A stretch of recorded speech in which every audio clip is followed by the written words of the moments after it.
I thought I knew what trust meant. After all, in a marriage, trust is the cornerstone, right? But that all changed last Friday night.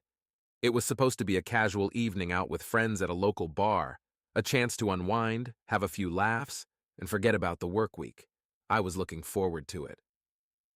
The place was packed, the music loud enough to drown out any second thoughts. My wife Sarah looked stunning as always, and I couldn't help but feel a swell of pride having her by my side. We met up with our usual group, including my best friend Tom. We were all having a good time, drinks flowing, laughter echoing, and for a moment, everything seemed perfect. That was until I noticed Tom and Sarah on the dance floor. At first, I told myself it was nothing, just harmless fun between friends. But as the night went on, the way they danced, their bodies too close, their hands lingering too long, it started to eat at me. I saw Tom's hand slide down Sarah's back, lingering just a moment too long on her lower back. My gut twisted. I told myself to calm down, but then his hand slipped lower, and I saw him grope her. Sarah's reaction was not one of shock or indignation, but a playful slap on his chest, followed by a laugh. Rage boiled inside me. I marched over, my vision tunneling on Tom. When I reached them, I didn't even think, I just acted. My fist collided with Tom's face with a satisfying crunch, his nose breaking under the impact. He staggered back, clutching his face, blood pouring between his fingers. Sarah screamed, trying to pull me away, but I was too far gone. "What the hell, John?" she cried. I turned to her, my voice a roar. "It wasn't what you saw," she started, but I cut her off. "Sometimes it's better not to see," I spat. "Get your stuff and get out of here." The bar had gone silent, all eyes on us. I didn't care. I stormed out, not waiting for her response, needing to escape the suffocating betrayal. Back home, I paced the living room, my mind racing. Minutes later, Sarah walked in, her eyes red from crying. "John, please, let me explain," she pleaded. "Explain what, Sarah?" I shouted. "Explain how you were letting my best friend feel you up right in front of me, in front of everyone?" She started to cry harder. "It's not what you think, Tom. He was drunk. It was just a stupid mistake. He means nothing to me. Drunk or not, you didn't push him away," I countered. "You encouraged it. You humiliated me, Sarah. I am sorry, John. It was a mistake. I love you," she said, reaching out to me. I stepped back, shaking my head. "Love? You call that love?" I was trembling with anger. "Pack your things and get out. Now." She stood there for a moment, looking broken. But I couldn't let her see my resolve waver. Finally, she nodded, turning to pack her things. I sank onto the couch, my head in my hands, wondering how everything had gone so wrong so fast. That night, as she left with a suitcase, I felt a strange mix of relief and sorrow. Relief because the source of my immediate pain was gone, and sorrow because I knew this was just the beginning. The beginning of a painful journey through the wreckage of our marriage, of trust shattered, and the heartache of betrayal. I stayed on that couch for hours, the events of the night replaying in my mind. Sleep was impossible, my thoughts a chaotic storm of anger, hurt, and confusion. What had led to this? How long had it been going on? Questions without answers, at least not yet. Tomorrow I would start to find those answers. I would unravel the truth, no matter how painful it might be. But for now, I was alone with my thoughts, the silence of the house a stark contrast to the turmoil inside me. The next morning, the harsh light of day did nothing to dull the sharp edges of my anger and betrayal. Sarah was gone, and I had no idea where she went or if she planned to come back. The house felt empty, echoing with the silence that followed our explosive confrontation. I forced myself to focus on the tasks at hand. I needed to know more, to understand the extent of what had happened. First, I called Tom. His voice was muffled, a combination of pain and embarrassment. "John, man, I'm sorry. I don't know what came over me." "What came over you?" I snapped. "You put your hands on my wife, Tom. You broke our friendship. How long has this been going on?" "It was just that one time," he insisted, his voice shaking. "I swear, John, we were drunk. It was stupid and I crossed a line. I'm so sorry. Save it," I said, cutting him off. "We are done. Don't ever talk to me again." I hung up, feeling no satisfaction, only emptiness. Next, I called Sarah. She didn't answer, so I left a message. We need to talk. Come by the house later. With nothing left to do, I decided to clean up. Physical activity always helped clear my mind, and the house was a mess from the night before. As I scrubbed the kitchen counters, my phone buzzed with a text from Sarah. I will be there at noon. The hours crawled by. When Sarah finally arrived, she looked exhausted. Her eyes were red and puffy, and she'd clearly spent the night crying. Part of me wanted to comfort her, but the larger part still burned with anger. "John," she started, but I held up my hand to stop her. "Just tell me the truth, Sarah," I said, my voice surprisingly calm. "How long has this been going on?" She shook her head, fresh tears spilling down her cheeks. "There's nothing going on. It was just a mistake, I swear to you." "One mistake?" I asked, my voice rising. "You expect me to believe that? You were practically in his arms." "I know how it looked," she said, her voice trembling. "But it was nothing. I love you, John. Only you." I wanted to believe her. God, I wanted to so badly. But the image of her and Tom, the way she had laughed and played along, was seared into my mind. "Why didn't you push him away? Why did you let it happen?" She looked down at her hands, unable to meet my eyes. "I was drunk. I didn't realize what was happening until it was too late. I am so sorry. Sorry doesn't cut it, Sarah," I said, my voice breaking. "You broke my trust. You made a fool of me in front of everyone." She sobbed, her shoulders shaking. "I know, John. I know. Please give me a chance to make it right. I'll do anything." I took a deep breath, trying to steady myself. "I don't know if I can trust you again. I need time to think." She nodded, wiping her tears. "Take all the time you need. I'll stay with my sister. But please, don't give up on us." As she left, I felt a heavy weight settle on my chest. I was alone again, with nothing but my thoughts and the painful memories of the night before. I spent the rest of the day in a haze, trying to make sense of my emotions. Anger, betrayal, sadness, they all swirled together, making it impossible to think clearly. I decided to go for a run, hoping the physical exertion would help clear my mind. As I pounded the pavement, my thoughts began to settle into a semblance of order. I needed to talk to someone, to get an outside perspective on what had happened. I called my friend Mark and asked if he could meet up for a drink. Mark was the kind of friend who always told it like it was, no sugarcoating. When I told him what had happened, he shook his head in disbelief. "Man, that S rough," he said, taking a sip of his beer. "But you need to figure out if you can forgive her. If you can it's as better to end it now." "I don't know if I can," I admitted. "Every time I think about it, I just get so angry." "That is normal," he said. "But you have to ask yourself if you want to keep living in that anger. If you can find a way to move past it, maybe there is a chance. But if you can you'll both be miserable." I nodded, knowing he was right. "Thanks, Mark. I needed to hear that." "No problem," he said. "Just remember, whatever you decide, it's your life. Do what's best for you." That night I lay in bed staring at the ceiling, Mark S. words echoing in my mind. Could I forgive Sarah? Could I move past this and rebuild our relationship? I didn't have the answers yet, but I knew I had to try. The next step was to have a serious conversation with her, to lay everything out on the table and see if there was any hope left for us. The road ahead was uncertain, but I knew one thing for sure: I couldn't live in the shadow of betrayal forever. I had to find a way forward, with or without Sarah. The next day, I woke up feeling like I was carrying 100-pound weight on my chest. The conversation with Mark had given me some clarity, but the path ahead was still murky. I decided it was time to confront Sarah properly, away from the chaos of our initial confrontation. I called her and asked her to meet me at a local cafe. She agreed, her voice subdued. As I waited for her, I sipped my coffee, trying to steady my nerves. When she walked in, she looked as tired and worn as I felt. We sat down, and for a moment there was nothing but awkward silence. "John," she began, but I cut her off. "No, Sarah. Let me start," I said, taking a deep breath. "I need to understand what happened. Not just what you did, but why you did it." She nodded, her eyes filling with tears. "Okay. Why didn't you push him away? I asked, my voice trembling. Why did you let him touch you like that? She sighed, wiping her tears. I've been feeling disconnected lately, John. You've been so busy with work and I've been lonely.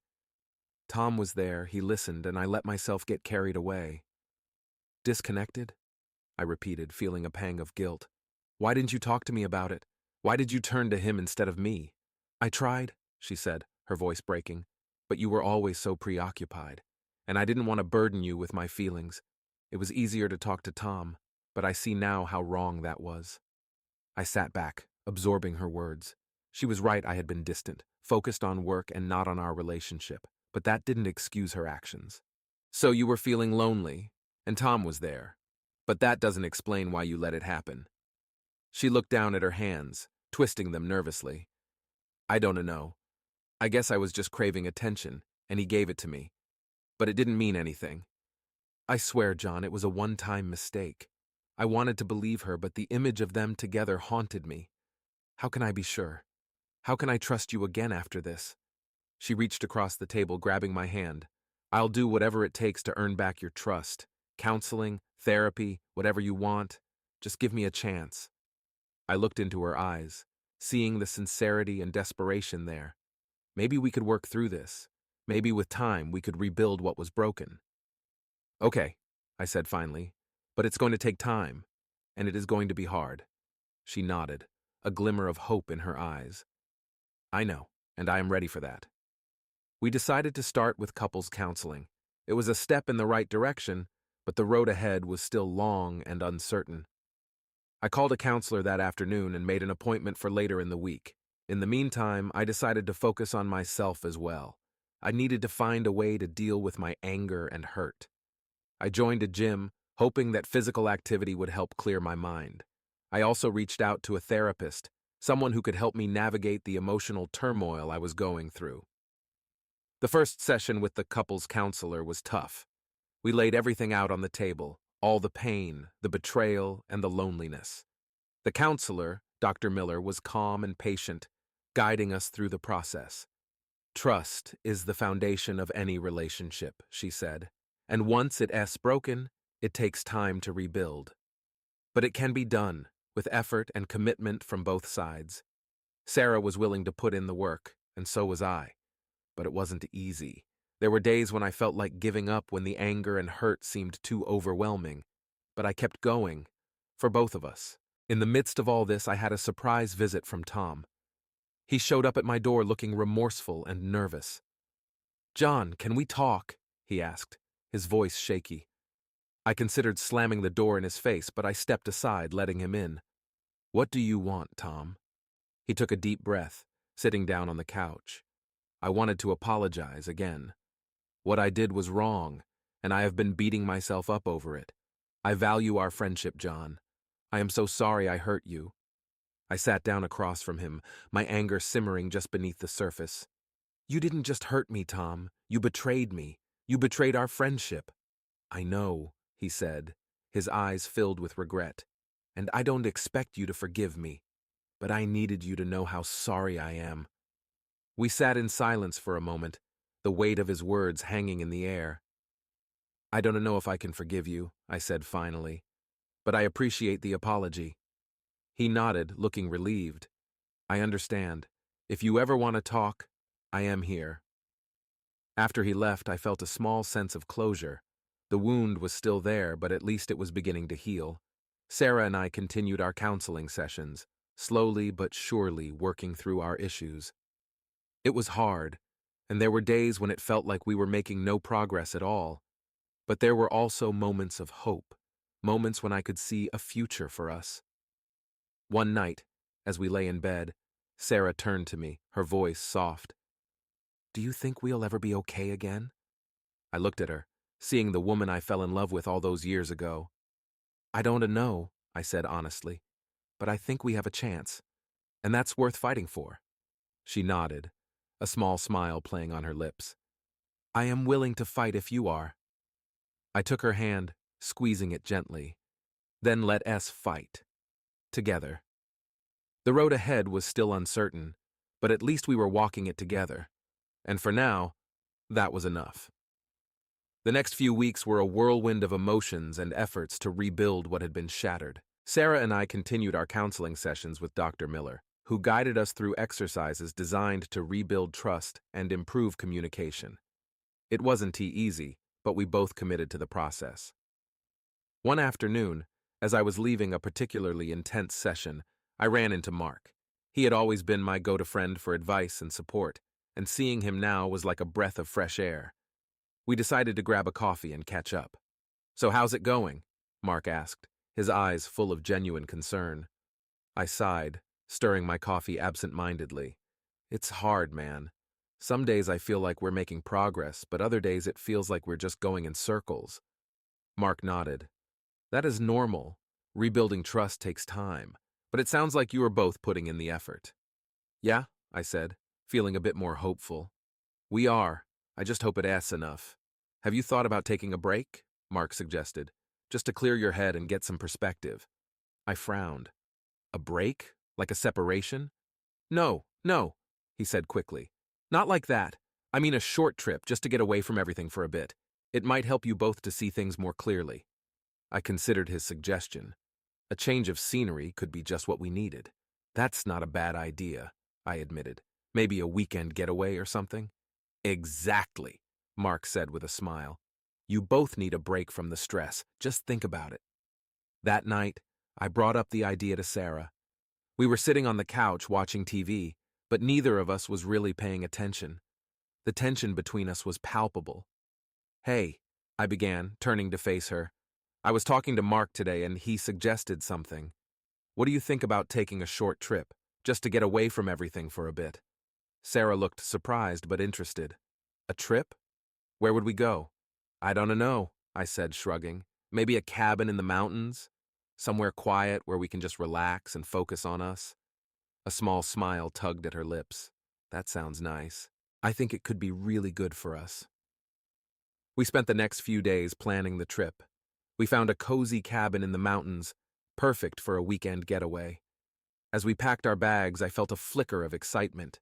It was a chance to reconnect, away from the distractions and stresses of everyday life.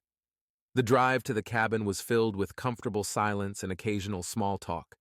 The scenery was beautiful, the fall leaves painting the landscape in vibrant hues of red and gold.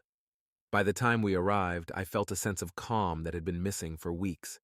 The cabin was perfect rustic and charming, with a fireplace and a view of the mountains. We unpacked and settled in, the tension between us slowly easing. That first night, we cooked dinner together, laughing and talking like we used to. As we sat by the fire, sipping wine, Sarah turned to me, her eyes reflecting the flickering flames. "Thank you for this, John. I think it is exactly what we needed."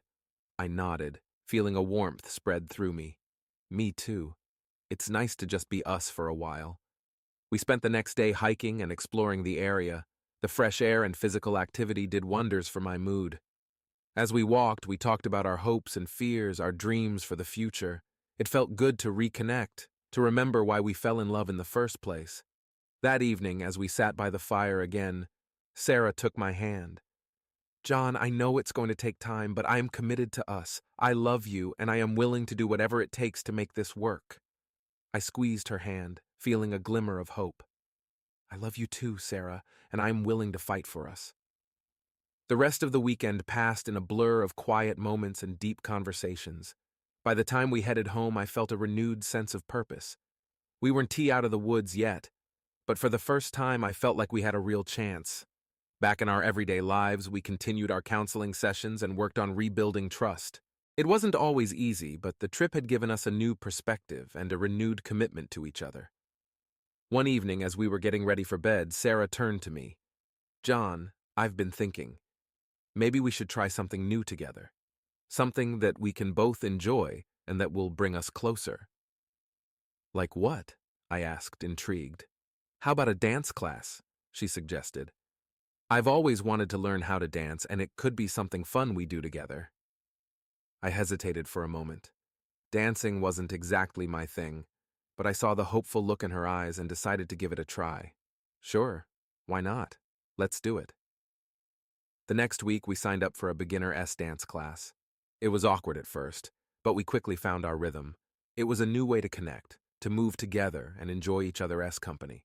The more we danced, the more I felt the tension between us melt away. We still had a long way to go, but we were moving forward. And for the first time in a long time, I felt like we were on the right path. The dance classes turned out to be more therapeutic than either of us had expected. Each step, each movement, was a small act of trust and cooperation. As we learned to dance together, we were also learning to communicate better and trust each other again. The process was slow, but we were making progress. One evening after class, Sarah and I were sitting in the car, catching our breath and laughing about our latest dance mishap. It felt good to laugh together again, to feel a sense of normalcy returning to our relationship. "Do you want to grab some ice cream?" Sarah asked, her eyes sparkling with the same lightness I had fallen in love with years ago. "Sure," I said, smiling. "Let's go to that little place on Main Street." We drove to the ice cream parlor, and as we sat there, sharing a sundae, I realized how far we had come. The pain of the betrayal was still there, but it was no longer the only thing I felt. There was hope and love, too. As we walked back to the car, Sarah slipped her hand into mine. "John, I know we still have a long way to go, but I am so grateful for how far we've come. I love you." I squeezed her hand. "I love you too, Sarah, and I'm proud of us. We're doing the work, and it's paying off." The next few weeks continued in a similar pattern. We went to our dance classes, attended counseling sessions, and spent time reconnecting. We talked more openly than we had in years, discussing not just the betrayal, but also our hopes, dreams, and fears. Each conversation was a step toward healing. One Saturday, Sarah suggested we visit the place where we had our first date. It was a small, quaint cafe by the lake, a place filled with memories of happier times. I agreed, thinking it could be a good way to remind ourselves of the foundation we had built our relationship on.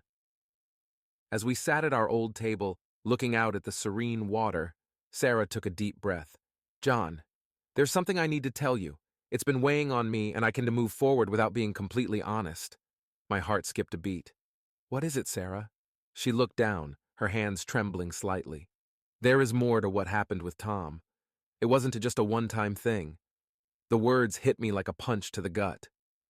"What do you mean?" I asked, my voice barely above a whisper. She looked up, tears in her eyes. "It happened more than once. We never had sex, but there were other times when things got too close." "I am so sorry, John. I should have told you from the beginning." I felt a rush of emotions, anger, hurt, betrayal. But underneath it all, I felt a strange sense of relief. At least now I knew the full truth. "Why didn't you tell me before?" I asked, struggling to keep my voice steady. "I was scared," she admitted. "I was afraid you would leave me, that you wouldn't be able to forgive me." But I realized that we can rebuild trust on half-truths. I want us to have a real chance, and that means being completely honest. I took a deep breath, trying to process what she had said. "I appreciate your honesty, Sarah. It hurts, but at least now I know everything." She nodded, wiping her tears. "I understand if you need time to process this, but I hope you can see that I am committed to making things right." We sat in silence for a while, both of us lost in our thoughts. Finally, I reached across the table and took her hand. "We've come this far, Sarah.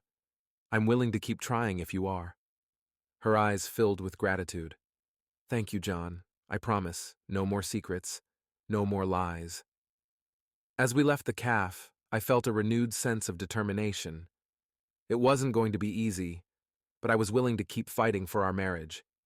We had faced one of the biggest challenges yet, and we were still standing. Over the next few months, we continued to work on our relationship. The dance classes, counseling sessions, and open communication helped us rebuild the trust that had been shattered. There were setbacks and difficult days, but there were also moments of joy and connection that reminded us why we were fighting for each other. One evening, after a particularly good dance class, Sarah and I sat on our porch watching the sunset.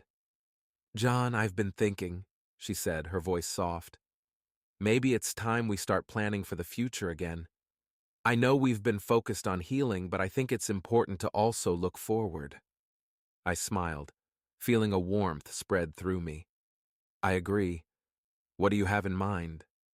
She took my hand, her eyes shining with hope. I want us to take a trip, just the two of us, somewhere new, where we can make new memories and continue to rebuild. That sounds like a great idea, I said. Where do you want to go? How about Europe? She suggested, a smile playing on her lips. We've always talked about going, and I think it would be an amazing adventure. I felt a surge of excitement. Europe it is. Let us start planning. As we sat there, dreaming about our future travels, I realized how far we had come. The road ahead was still long, but we were walking it together, hand in hand. And for the first time in a long time, I felt a deep sense of hope and happiness. The next few weeks were filled with excitement and anticipation as we planned our trip to Europe. It felt good to focus on the future, to dream about the adventures we would have and the memories we would create. It was a welcome distraction from the work we were doing to rebuild our relationship, but it also felt like a significant step forward. We spent our evenings researching destinations, booking flights and accommodations, and planning our itinerary. Sarah's eyes would light up with excitement as she talked about the places she wanted to visit, and I found myself getting caught up in her enthusiasm. It felt like we were rediscovering each other, finding new ways to connect and share our lives. The day finally arrived, and as we boarded the plane, I felt a mix of excitement and nervousness.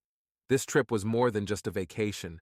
It was a chance to start fresh, to leave behind the pain and hurt and focus on our future. Our first stop was Paris, a city of romance and beauty. We spent our days exploring the streets, visiting museums, and enjoying leisurely meals at charming cafes.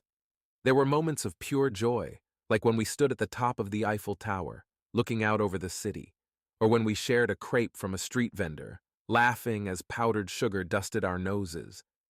But there were also moments of introspection and deep conversation.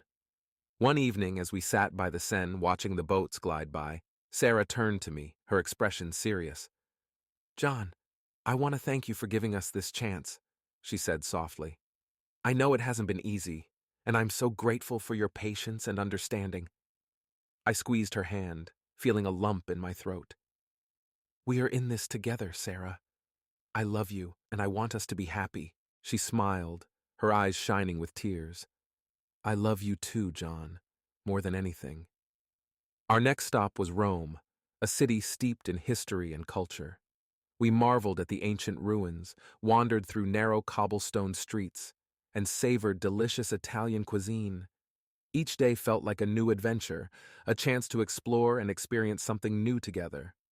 One afternoon, as we sat on the Spanish steps, basking in the warm Italian sun, Sarah leaned her head on my shoulder. "This trip has been amazing," she said. "I feel like we were finding our way back to each other." I kissed the top of her head. "Me too. It feels good to just be us again." Our final stop was Barcelona, a city of vibrant colors and lively energy. We danced to the rhythm of flamenco music, admired the stunning architecture of Gaud, and enjoyed the bustling markets and lively street performers. It was the perfect way to end our trip, a celebration of life and love. As we boarded the plane to head back home, I felt a sense of contentment and peace. The trip had been everything we hoped for and more.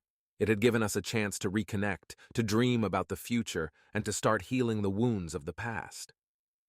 Back home, we settled into a new routine, one that was filled with love, trust, and open communication. We continued our dance classes and counseling sessions, but now they felt like a part of our lives rather than a chore. We found new ways to connect, whether it was cooking dinner together, taking long walks, or simply sitting on the porch talking about our day. One evening, as we were getting ready for bed, Sarah turned to me, her eyes filled with love. "John, I've been thinking about our future. I want to keep building on what we have started. I want us to keep growing, keep dreaming." I smiled, feeling a warmth spread through me. "I want that too. Let's keep dreaming together." Over the next few months, we continued to work on our relationship. But now it felt like we were building something stronger and more beautiful than before. There were still challenges and moments of doubt, but we faced them together. with love and determination. One day, as we were sitting on the porch watching the sunset, Sarah turned to me, a hopeful look in her eyes. "John, do you ever think about starting a family?" The question caught me off guard, but as I looked into her eyes, I saw the future we had been building. "I do," I said, taking her hand, "and I think we are ready." Tears filled her eyes as she smiled. "I think so too." We spent the next few weeks talking about our hopes and dreams for a family, making plans, and imagining the life we wanted to create.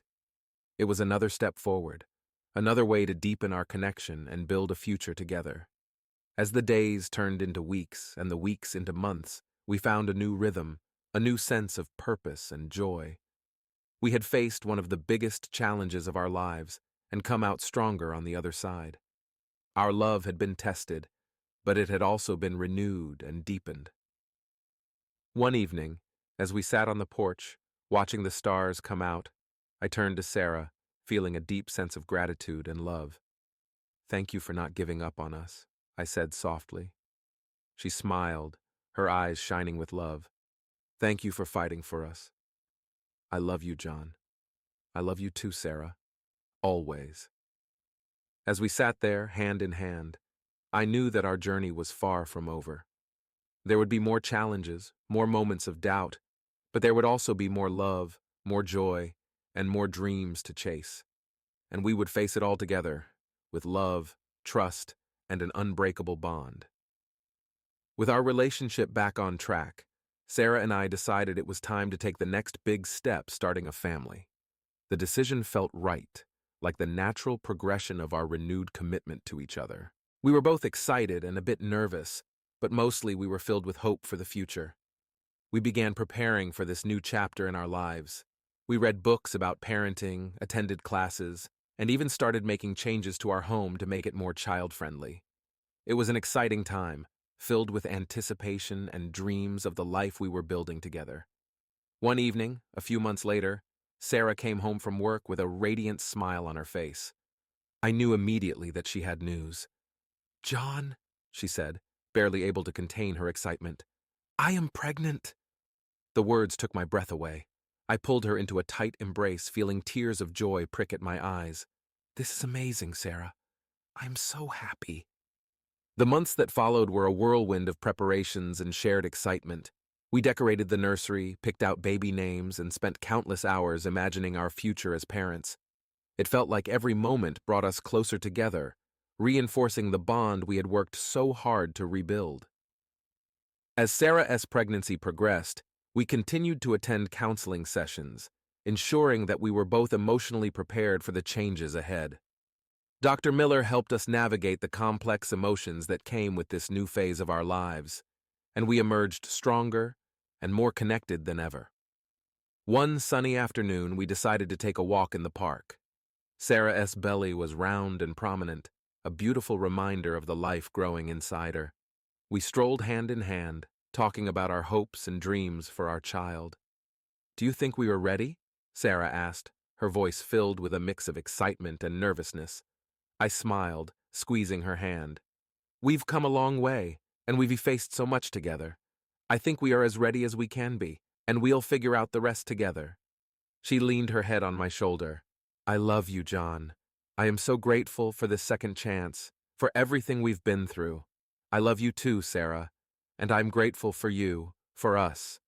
The months flew by, and before we knew it, we were in the delivery room, anxiously awaiting the arrival of our child.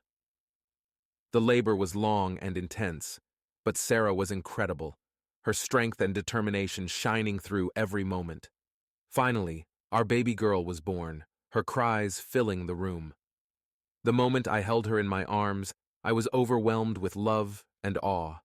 She was perfect, a beautiful symbol of our journey and our love. As we brought her home, our lives changed in ways we could never have imagined. The sleepless nights, the constant feedings, the endless diaper changes, it was all challenging, but it was also the most rewarding experience of our lives. We named her Emily, after Sarah's grandmother. Emily brought so much joy and love into our lives, and every moment with her was a reminder of how far we had come. Watching Sarah with Emily, Seeing the love and tenderness in her eyes filled me with a profound sense of gratitude and happiness. One evening, as we sat in the nursery watching Emily sleep, Sarah turned to me, her eyes filled with tears of joy. "We did it, John. We made it through everything, and now we have this beautiful family." I kissed her softly, feeling a deep sense of contentment. Yes, we did, and I wouldn't trade this for anything in the world. As the years passed, our love continued to grow and deepen. We faced new challenges and joys, but through it all, we remained committed to each other and to our family. We learned that love isn't just about the good times, it is about standing by each other through the hard times, about forgiveness, trust, and unwavering support. Emily grew into a bright, curious, and loving child, bringing endless happiness and laughter into our lives. Watching her grow and learn was a daily reminder of the strength of our love and the resilience of our relationship. One day, as we were playing in the park, Emily running ahead of us, Sarah turned to me with a smile. "Do you ever think about how far we've come?" I nodded, watching our daughter with pride. "All the time. We've been through so much, but it's made us stronger. I wouldn't change a thing." She leaned into me, her eyes filled with love. "Neither would I. I'm so grateful for you, for us, for our family." As we stood there watching Emily play, I felt a profound sense of gratitude for the journey we had taken. It hadn't been easy, but it had been worth it. Our love had been tested and strengthened, and now it was the foundation of a beautiful life. In that moment, I knew that no matter what challenges lay ahead, we would face them together, with love, trust, and an unbreakable bond. And that was more than enough. Parenthood was a whole new adventure, and as much as we had prepared, nothing could truly ready us for the reality of raising a child. Emily was a joy, but she was also a challenge. The sleepless nights, the constant worry, and the responsibility of shaping a little person of future weighed heavily on us both. One night, as I rocked Emily to sleep, I glanced over at Sarah, who was folding laundry with tired but content eyes. "Do you ever feel like we are just figuring this out as we go?" I asked softly, not wanting to disturb Emily. Sarah chuckled, a soft, weary sound. "All the time, but I think that's normal. We're doing our best, and that's what matters." I nodded, feeling a wave of gratitude for Sarah's strength and resilience. "I couldn't do this without you, and I couldn't do it without you," she replied, smiling.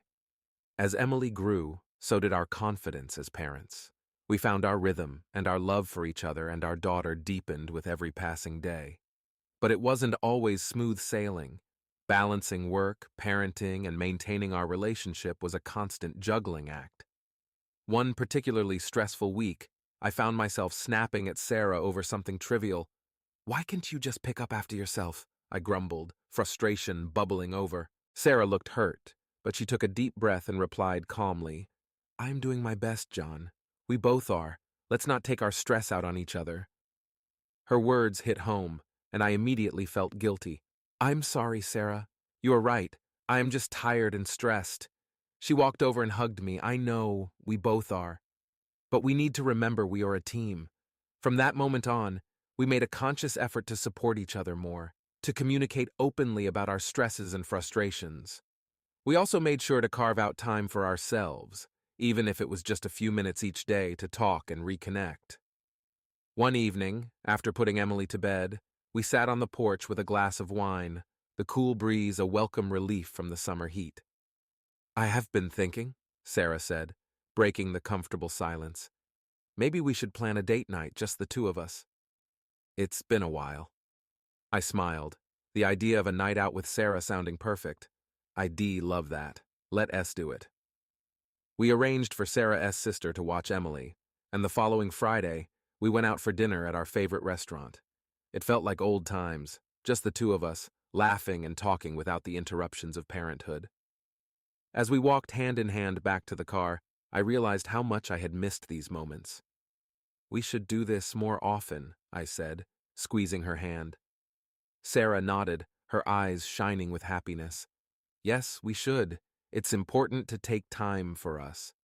Our date nights became a regular occurrence, a way to reconnect and remind ourselves of the love that had brought us together. We also continued our dance classes, finding joy in the shared activity and the physical connection it fostered. One evening, as we danced in our living room, Emily toddling around us with a toy, Sarah looked up at me, her eyes filled with love. "We've come a long way, haven't we?" I nodded, pulling her close. "Yes, we have, and I wouldn't trade any of it." Our journey was far from over, but we had built a strong foundation of love, trust, and mutual support. We faced the challenges of parenthood together, always leaning on each other and finding strength in our bond. As Emily grew, we cherished every milestone, every laugh, and every moment of joy. We also continued to grow as a couple, always working on our relationship and never taking each other for granted. One evening, as we sat on the porch watching the sunset, Emily playing with her toys at our feet, Sarah turned to me with a smile. "John, I've been thinking about something." "What's that?" I asked, curious. "I've been thinking about how much we've grown, how far we've come, and I was wondering if maybe we should consider having another child." Her words filled me with a mix of emotions, excitement, fear, hope. "Are you sure?" I asked, searching her eyes. She nodded, her smile widening. "Yes, I think we are ready, and I think it would be wonderful for Emily to have a sibling." I took her hand, feeling a surge of love and gratitude. "I think so too. Let's do it." The decision to expand our family was both exciting and daunting, but it felt right. We began planning and preparing, our hearts filled with hope and anticipation.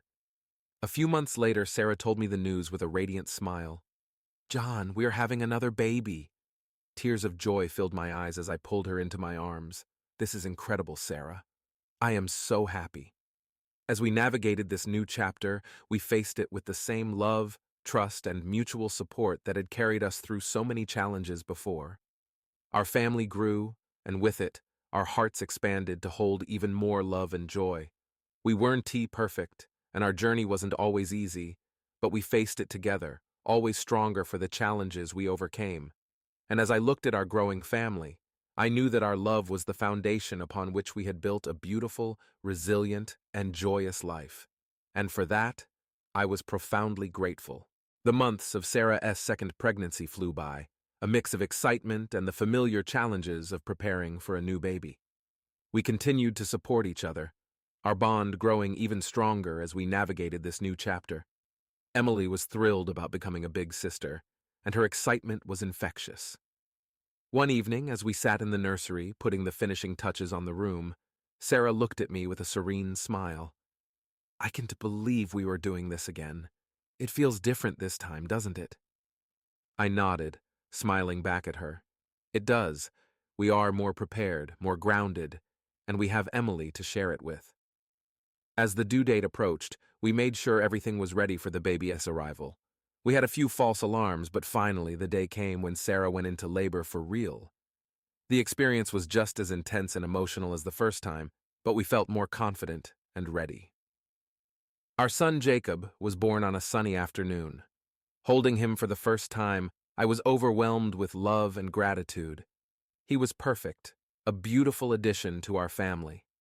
Emily was ecstatic to meet her baby brother, and seeing her gentle and loving with him filled my heart with joy. The early days with a newborn were challenging, as expected, but we faced them with the same teamwork and support that had carried us through so much. Sarah and I took turns caring for Jacob, making sure to also spend quality time with Emily. One evening, as we sat on the porch, watching the sunset with Jacob asleep in my arms and Emily playing at our feet, Sarah turned to me, her eyes filled with contentment. "We've built a beautiful life, haven't we?" I looked at her, my heart swelling with love. "Yes, we have. And it's because we never gave up on each other. Our days were filled with the chaos and joy of raising two young children. There were sleepless nights, endless diapers, and the constant juggling act of balancing work and family. But there were also moments of pure joy, like Jacob's first smile, Emily's laughter as she played with her brother, and the quiet, shared moments between Sarah and me after the kids were asleep. As the months passed, we settled into our new routine. Emily started preschool, and I began working from home more often to help with the kids. Sarah returned to work part-time, and we found a good rhythm that allowed us both to balance our careers and our family life. One evening, after putting the kids to bed, Sarah and I sat on the porch, enjoying a rare moment of quiet. "I've been thinking about something," she said, her voice thoughtful. "What's that?" I asked, curious. "I've been thinking about how much we've grown, how far we've come, and I've been thinking about what's next for us." I nodded, understanding what she meant. "We've come a long way, but there's always more to look forward to." She smiled, her eyes shining with excitement. "Exactly. I've been thinking about going back to school, maybe getting a degree in counseling. I've always wanted to help others, and I think it is something I'd be good at." I felt a surge of pride and admiration for her. "That is a great idea, Sarah. I think you would be amazing at it. And I'll support you every step of the way." Her smile widened, and she leaned in to kiss me. "Thank you, John. Your support means everything to me." We talked late into the night about her plans, our dreams, and our hopes for the future. It felt good to dream together, to imagine the possibilities and know that we were in this together. As Sarah began her classes, we adjusted our routine to make it work. It was a busy time, but we were both committed to making it work. Emily and Jacob were thriving, and our family life was filled with love, laughter, and the occasional chaos that comes with raising young children. One Saturday afternoon, we took the kids to the park. Emily ran ahead to play on the swings while I pushed Jacob in his stroller. Sarah walked beside me, her hand in mine. "I love our life," she said, her voice filled with contentment. "It is not always easy, but it is always worth it." I squeezed her hand, feeling the same deep sense of gratitude. "I love it too, and I love you." As we watched our children play, I thought about the journey we had taken to get here. The struggles, the heartache, the hard work, it had all been worth it. We had built a beautiful, resilient life together, and our love had only grown stronger. That evening, after putting the kids to bed, we sat on the porch, reflecting on the day. "Do you ever think about the future?" Sarah asked, her voice soft. "All the time," I replied, smiling. "And I'm excited for it. Whatever comes our way, I know we can handle it together." She leaned her head on my shoulder. "Me too. I'm grateful for every moment with you, John, for our past, our present, and our future." As we sat there, watching the stars twinkle in the night sky, I felt a deep sense of peace and contentment. Our journey had been filled with ups and downs, but it had brought us closer together and made us stronger. And I knew that whatever the future held, we would face it with love, trust, and an unbreakable bond. Because in the end, it was our love that had carried us through everything, and it was our love that would continue to guide us every step of the way.